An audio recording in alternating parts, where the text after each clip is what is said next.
All right, welcome back to Eyes Open Media. Hope you guys are doing well. It's September 14th, 2017. It's mid-September already. Time is flying by. This year is going to be over in a blink of an eye.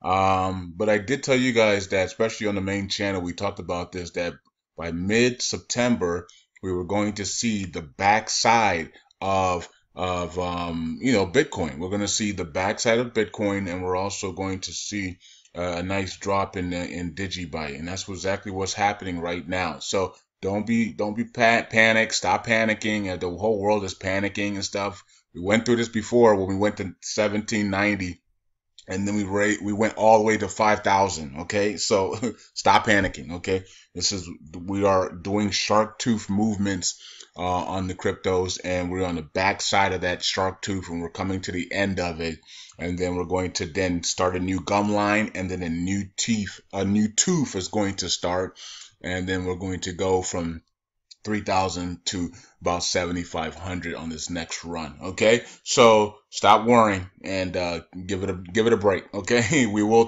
look at the cryptos later. I know a lot of them are down big today, but don't worry about that. The bigger they fall, the faster they're gonna rise. The next time, the next one, once the next momentum hits, they're gonna rise. Okay. Most of them are oversold right now. A lot of them are oversold, so they'll be fine.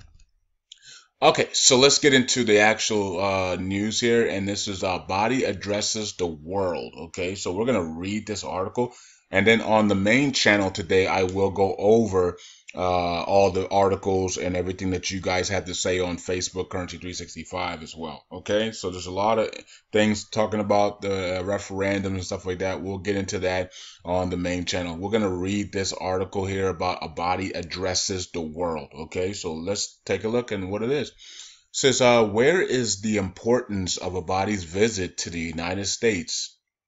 Prime Minister Abadi heads to the political capital of the world to meet with senior leaders and talk to them about the current developments in Iraq and in the region, and the war on terror, which is almost closing to open the way for storms of another kind that hit the region and require political and security preparation and arrangements, and not to be alone in taking position that would turn into nightmares as long as the owners have moved away from the coordination that has shown its usefulness during the past 2 years due to seriousness in the behavior that categorized or characterized the trends of the countries of the world and the region against terrorism, and its supporters and financiers conquered terrorist organizations. Says here, particularly the deadliest terrorist organization, Daesh. Abadi will attend the meetings of the General Assembly in the international organization, which will be attended by senior leaders, especially from the industrialized and rich countries and many countries that were partners to Baghdad in the face of terrorism, and helped train Iraqi forces and provided weapons support and consultation in the many battles that broke the fork of urging, him. I'm not sure what that means. It says in the many battles that broke the fork, and urging him. Weapons, and provided weapons support and consultation in the many battles that broke the fork and urging him. Okay, whatever. The file of the reconstruction of the liberated cities will be the top files carried by Abadi to the presidents and senior leaders to know the possibilities of participating in the major international efforts to rehabilitate the affected areas and cities and settlements and displaced persons, and provide financial support, food, and health. And it is not a guarantee that unless it meets them and affirms the Iraqi need for urgent intervention in this file, not neglecting it and implementing the promises made by many countries. Some call for the direction of Abadi to Kirkuk and send clear threats to Barzani to obtain his ambitions to conduct a referendum. This is not logical because it would lead to greater tensions and ethnic tensions reflected on the reality of the Iraqi society. Now, yeah, remember yesterday I did post on Facebook, Currency 365, that there was an article that said that America has threatened Barzani and Kurdish area for to postpone the or cancel the referendums. Um, and we did talk about that on the main channel, that the next step was going to be threats. Now, I did read to you guys yesterday an agreement from Iraq and America not to use force with Iraqi forces in Kirkuk if it came to independence and things of that nature. And other things that I don't think it was just independence. I think it was everything combined. So what is that? I don't know what that is. Okay, so anyways, so yeah, so that was back in 2011, I believe, that agreement to not use force on the Kurdistan region, to never use force in the Kurdistan region, even if they went independent or they did something, to go against Iraq. But that was then, and I said, don't be surprised if something has been signed to use force on them if they do go independent or if they try to go independent. So, and we saw the article yesterday that America is trying to threaten Barzani and his family and the Kurdistans to not, uh, you know, to not carry out the referendums. Okay, so where was I at? I don't have no clue where we stopped at. Let me see here. Okay, let me just repeat this all over again then. Some call for the direction of Abadi to Kirkuk and send clear threats to Barzani to obtain his ambition to conduct the referendums. And this is not logical because it would lead to greater tensions and ethnic tensions reflected on the reality of Iraqi society and damage the structure of society, that the lives of ordinary people and the meetings of New York will only be repeated in a matter of months. Okay. Says the opportunity to meet with the leaders will be a great loss that cannot be compensated. In order to put points on the letters and put the leaders in front of their moral and humanitarian responsibilities, bearing Iraq to be ignored, or I don't know what that word is. And it says, I've seen it before, but I think it's something that goes with ignoring, or it's like thrown away, ignored, not looked at, whatever it is. I guess it's their word in their language. I don't know. But Hawaji are liberated inevitably. The search for the items are not in editing, but in the post-editing stage with regards to Kirkuk.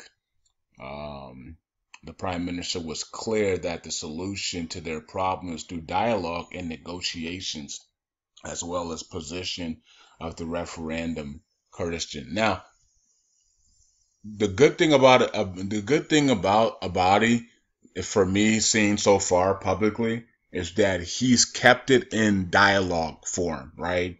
He hasn't said anything about war or going to war with the Kurdistan people or stripping them of everything. He's just going and saying, look, it's unconstitutional to do what you're trying to do, and let's fix this through dialogue. Now, there's really nothing to dialogue. There's really nothing to say, because they know what the Kurdistan region want. It's the same thing the Iraqi citizens want. The problem with that is that the Iraqi citizens have no voice. So the Iraqi citizens can't be heard. So what Barzani is doing is he knows what the Iraqi citizens want, and he knows what the Kurdistan region want. It's the same thing. They want Article 140. They want the oil and gas law. They want the national oil and gas law, right? So they can receive their revenue, their oil payments. Each citizens can receive their oil payments, right? Their monthly oil revenue payments. They want purchasing power, right? They want the new notes out so they can return and turn in the 3-0 notes, right? The ripped up 3-0 notes. They want new notes, new coins, new ATMs. They want the launch of the private sector. They want the launch of all the sectors. They want the international Iraq again. That's what they want. So the fact that they know that's what they want, it's done on paper. That's why the IMF praised Iraq, because things were done on paper, but it's not done publicly. So you have to bring these things out publicly. The laws aren't done publicly, right? The important laws are still not done publicly. Have you guys seen the accountability and justice law? Okay. Have you seen any of those laws? You know what I mean? Like any of those important laws that are still left to go. Have you seen any of those? Have you seen the oil and gas law? Have you seen anything? Okay. So have you seen any of this stuff activated? No, we haven't. So that's what they want. That's what the citizens of Iraq want. So there's nothing to really talk about. And that's the problem with Abadi, is Abadi saying that let's dialogue, but there's nothing to dialogue because everything that the Kurdistan want is the same thing the Iraqi citizens want, but we can't hear from the Iraqi citizens because they have no voice in their country, which is unfortunate. And I hope once Iraq goes international, the Iraqi people have a voice, or create a what do you call it? A league or some type of group that gives them a voice, right? Going forward. So, so that's what it is. This was the address. Abadi addresses the world, and that's going to be at the United Nations General Assembly, and he'll be talking about the economic reforms. He'll be talking about the post-Daesh era and all the other things that are happening. Of course, the referendum and things of that nature, and how they have to do it through dialogue and not threats and stuff like that. So we'll see. Now, on the other hand, the Kurdistan region was supposed to meet today for the first time in 2 years. That didn't happen. That got postponed till tomorrow. And what they're going to do tomorrow is they're going to meet for the first time in the Kurdistan parliament, and then they're going to actually vote on if the referendum is going to take place or not. So the Kurdistan parliament will vote on the referendums for the September 25th. It should pass, but you never know. Okay, they haven't met each other in a government institution to vote in 2 years plus. So we'll see how that goes. It always could be delayed again, of course, but tomorrow is supposed to be the day. They go in there for the first time in 2 years, and then they vote on the referendums on the 25th. Now, Iraqi parliament voted to reject the 25th voting. So let's see what the Kurdistan parliament does tomorrow. Okay, so that is it. And so let's look at the cryptos here, and I will then wrap it up, and then I'll do the main video and we'll look at all the articles on the main channel and also what you guys said on Facebook. So you can see it's a bloodbath again today. We are on the back side of the shark tooth here, about to finish up here within the next several days. The back side of the shark tooth, we said it was going to be around mid-September, the back side of the shark tooth. So there it is.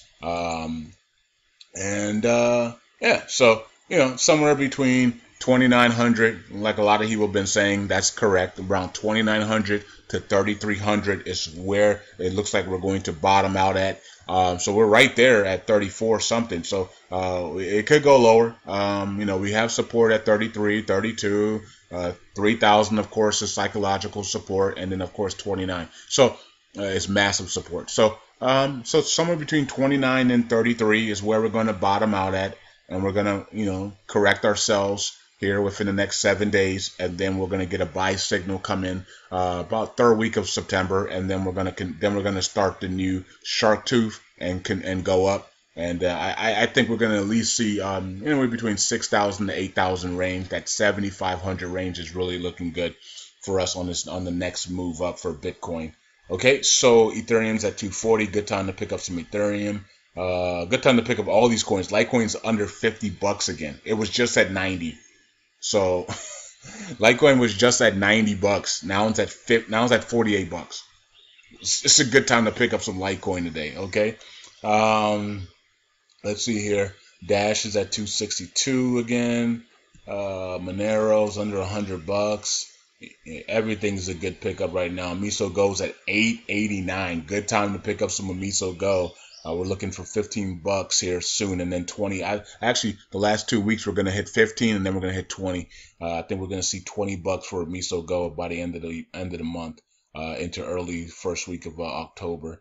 Neo's about to hit my 15 bucks. I said 15 bucks would probably happen now for Neo. One of the guys on Twitter did say 15 bucks was coming, but of course he had no clue. None of us knew that China was going to be temporarily banning ICOs and stuff. If China never said that, it would that Miso Go, I mean, Neo would never hit 15 bucks. But because of that, those rumors and all that bullcrap, it actually did hit.